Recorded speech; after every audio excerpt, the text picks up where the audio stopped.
នេះបាទជួបគ្នាខ្ញុំមកទៀតហើយថ្ងៃគឺមើលស្រែបាទនេះ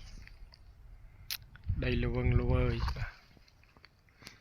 អត់តាន់មកភ្ជួរទេអានោះថ្នល់គេបាទក្រោយខ្ញុំថ្នល់បាទហើយខាងនេះដែលស្រូវដែលត្រូវមើលបាទនេះស្រែខ្ញុំនេះគឺអត់តាន់មកភ្ជួរទេអត់មានភ្លៀងបាទអត់ត្រូវមានភ្លៀងអញ្ចឹងមានតាបង្ខំទុកដីចោលតម្រាំតែមានភ្លៀងហើយដោយសារតែឆ្នាំនេះ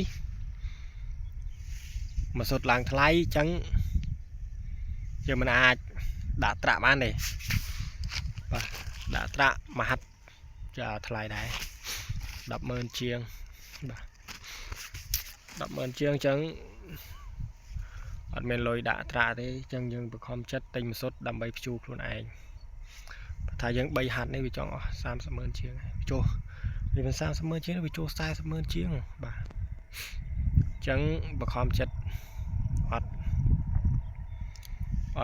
ដាក់អត្រាទេអញ្ចឹងសុខចិត្តទុកលុយទិញមកសុទ្ធខ្លួនឯងមកកណ្ដុងភ្ជួរអស់តិចបាទអស់តិចអញ្ចឹងរដូវកាលថ្មីនេះឆ្នាំថ្មីនេះគឺអ្នកដែលធ្វើស្រែគឺរៀងពិបាកថ្លៃមកសុទ្ធបន្តិចដែលទីផ្សារបច្ចុប្បន្ននេះគឺនៅតែថ្លៃបាទនៅតែថ្លៃអត់តាន់មានកន្លែងណាដែលចុះបន្តិចបន្តួចទេដូចជានឹងតម្ដងបាទដូចជានឹងប៉ុន្តែសង្ឃឹមថាពេលដែលទៅមុខទៀតសង្ឃឹមថានឹងអាចចុះមក5-6 លេខអាហ្នឹងគឺថាល្អបាទល្អតែដល់ពេលទីផ្សារបច្ចុប្បន្នឥឡូវនេះគឺនៅតែថ្លៃឡើយមិនទាន់អាចទទួលយកបានទេបាទប៉ុន្តែខ្ញុំអត់ដឹងថា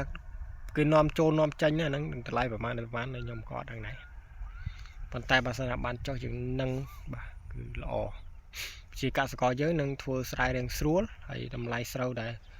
គួរសមនឹងតម្លៃស្រូវដែលទទួលបានមកទៀតអាហ្នឹងយើងអាចកាត់ថ្លៃប្រេងបានតែបើសិនណាតម្លៃប្រេងឥឡូវនេះកាន់តែថ្លៃតម្លៃទីផ្សាររបស់ប្រជាកសិករគាត់ដំណាំដាំដុះដូចជាបន្លែប្លុកឬមួយក៏ស្រូវអង្គរនេះធ្លាក់ថ្លៃដែរអាហ្នឹង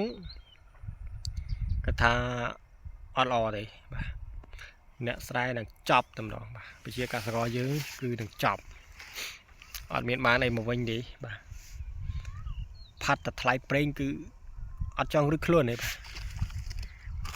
អ្នកដែលគាត់ធ្វើស្រែច្រើនណាបាទសម្រាប់ធ្វើស្រែតិចតួចគឺអត់សអីបាននេះបាទអញ្ចឹងសង្ឃឹមថាទីផ្សារទៅមុខទៀតនឹងអាចទម្លាក់តម្លៃឲ្យទាបជាងនឹងបន្តិចមកគឺប្រជាកសិករយើងអាចទទួលយកបានហើយបើសិនណាតម្លៃដូចតែទីពីមុនណានឹងគឺកាន់តែល្អបាទសង្ឃឹមថាប្រទេសយើងនឹងវិលត្រឡប់ទៅរកតម្លៃប្រេងសាំងធ្លាក់ថ្លៃវិញបាទគឺបែបហ្នឹងបាទអរគុណច្រើនអត់មានអីច្រើនទេចាំមើលអីទៀតចាខ្ញុំនឹងបង្ហាញបន្តទៀតបាទអរគុណច្រើនកុំភ្លេច